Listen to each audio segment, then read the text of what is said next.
C'est le cœur de notre conversion. C'est le cœur de notre attachement à Jésus.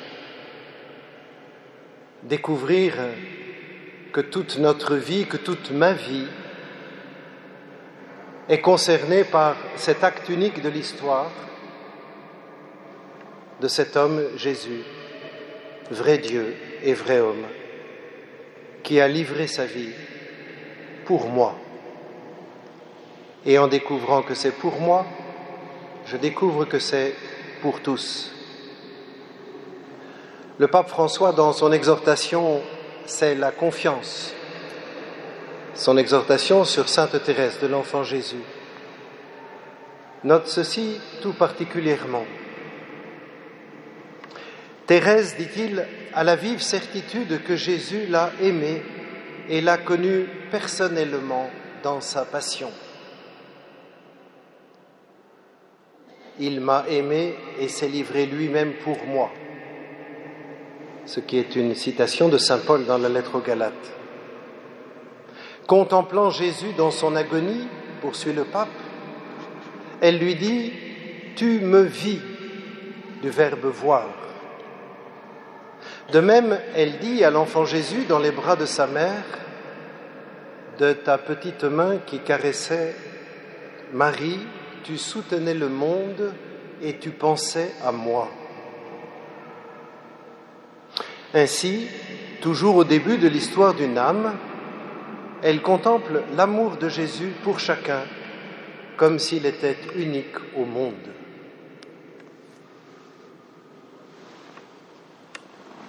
Thérèse nous enseigne à croire vraiment que ce que dit Jésus dans l'Évangile est vrai.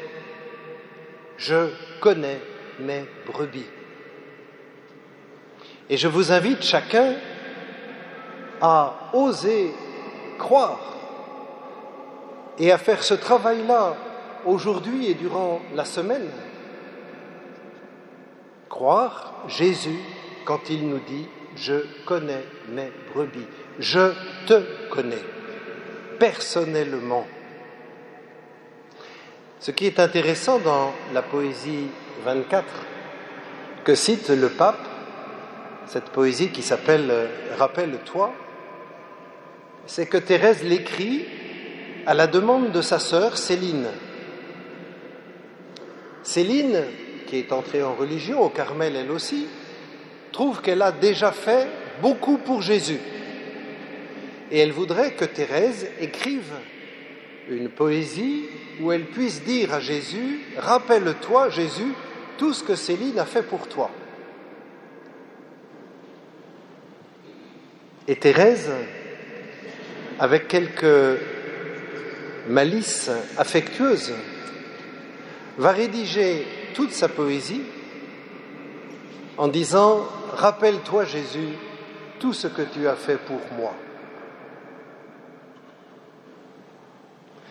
Et Céline est surprise de recevoir cela. Mais ce qui est intéressant à noter, c'est que quand Thérèse écrit « De ta petite main qui caressait Marie, tu soutenais le monde, tu lui donnais la vie et tu pensais à moi », elle a écrit cette poésie pour Céline. Et c'est donc pour que Céline puisse dire cela. C'est pour que chacun de nous puisse dire cela. Pour que chacun de nous puisse dire « En sa passion, Jésus m'a vu ». Lorsqu'il a livré sa vie sur la croix, il a vu chacun de nous. Et il l'a fait pour chacun de nous, personnellement. Ce mystère est grand.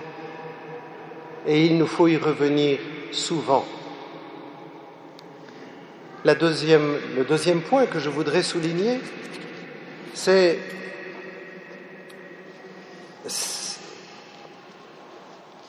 la conséquence de ce que Jésus a fait. La conséquence, c'est que par le baptême, nous sommes mis avec Jésus pour devenir à notre tour enfants de Dieu et partager cette condition avec le Fils unique, enfant de Dieu et frère de Jésus. Ce que nous sommes, dit saint Jean, n'apparaît pas encore aujourd'hui. Mais ce n'est pas parce que nous ne le voyons pas avec nos yeux de chair que cela n'est pas réel. Nous sommes enfants de Dieu. Et là encore, Thérèse est notre maîtresse pour nous apprendre à contempler vraiment la paternité de Dieu. Sans doute a-t-elle appris ce qu'est une paternité exigeante et bienveillante auprès de son Saint-Père, Louis Martin. Sans doute a-t-elle découvert la dimension maternelle de la paternité de Dieu à travers sa Sainte Mère, Zélie. Mais la paternité et la maternité de ses parents ont évoqué quelque chose de bien plus grand qui est la paternité de Dieu, et elle a une confiance totale en Dieu le Père. Croyons-nous vraiment que nous sommes enfants de Dieu et nous comportons-nous envers Dieu comme des enfants bien-aimés?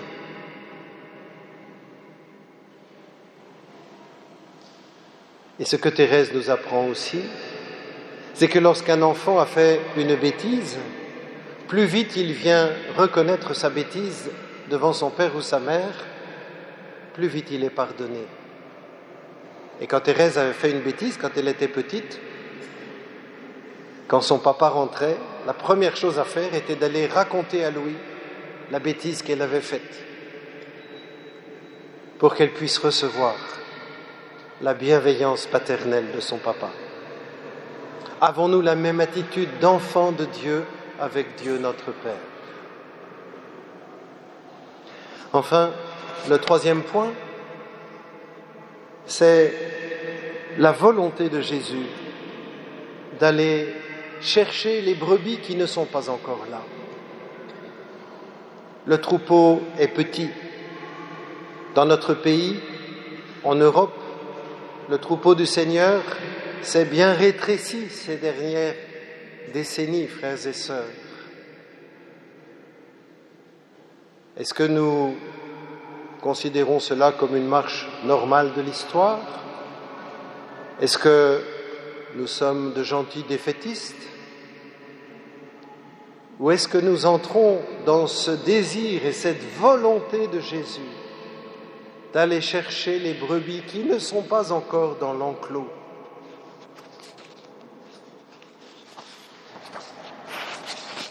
J'ai encore d'autres brebis qui ne sont pas de cet enclos.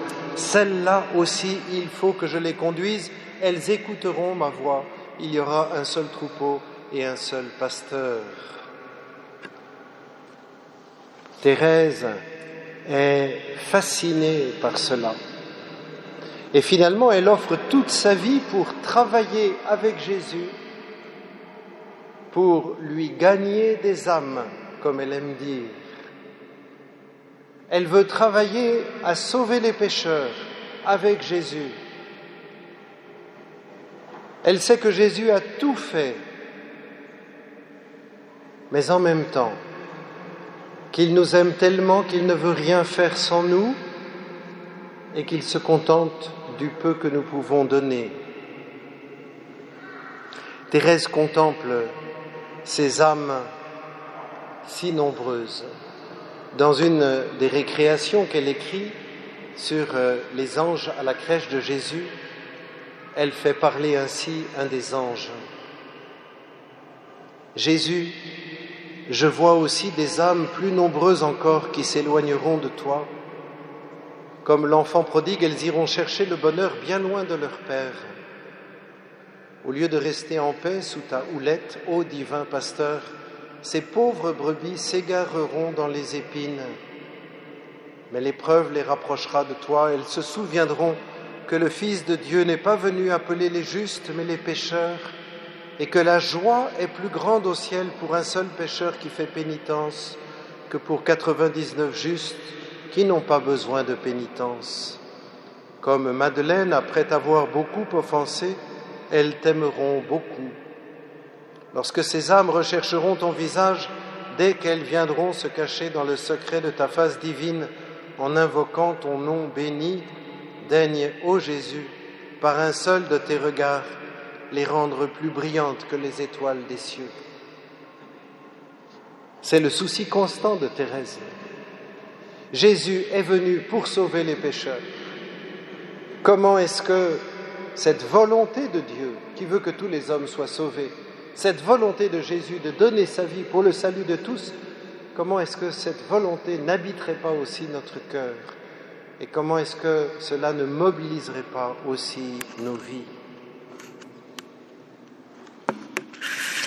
Thérèse, en entrant au Carmel, veut donner sa vie dans ce but. Et ce qu'elle comprend, c'est que nous pouvons coopérer très réellement à l'œuvre de Jésus.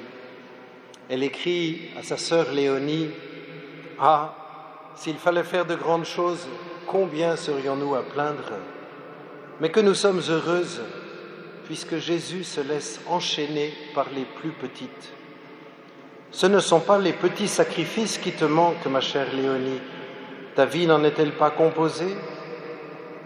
Je me réjouis de te voir en face d'un pareil trésor et surtout en pensant que tu sais en profiter non seulement pour toi, mais encore pour les âmes. » Et elle ajoute, « Il est si doux d'aider Jésus par nos légers sacrifices, de lui aider à sauver les âmes qu'il a rachetées au prix de son sang et qui n'attendent que notre secours pour ne pas tomber dans l'abîme. » Oui, frères et sœurs, en fêtant le Christ, bon pasteur, aujourd'hui, en contemplant son œuvre, laissons grandir en nous ce désir de coopérer à son action pour que beaucoup connaissent Jésus, apprennent à l'aimer, accueillent la miséricorde de Dieu et voient leur vie transformée par la lumière de Dieu. Et si tous les baptisés grandissent dans ce désir d'être avec Jésus et de coopérer à son œuvre, ne doutons pas que parmi ces baptisés, des jeunes hommes se lèveront pour donner à l'Église ce dont elle a besoin, pour que l'Église tout entière témoigne au milieu de notre monde si douloureux de la miséricorde inépuisable de Dieu. Amen.